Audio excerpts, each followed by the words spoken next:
В Доме культуры в селе Дифановки кипит работа. В ходе капитального ремонта строители практически завершили отделку помещений на втором этаже, покрасили стены, уложили напольное покрытие, закончили монтаж освещения. Теперь рабочие приступают к обустройству санузла и отделке зрительного зала.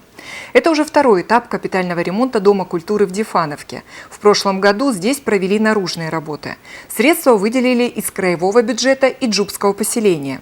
Это более 17 миллионов рублей. Дополнительно из средств местной казны учреждению культуры направлено около 2 миллионов рублей на систему водоотведения, септик и подключение к центральному отоплению.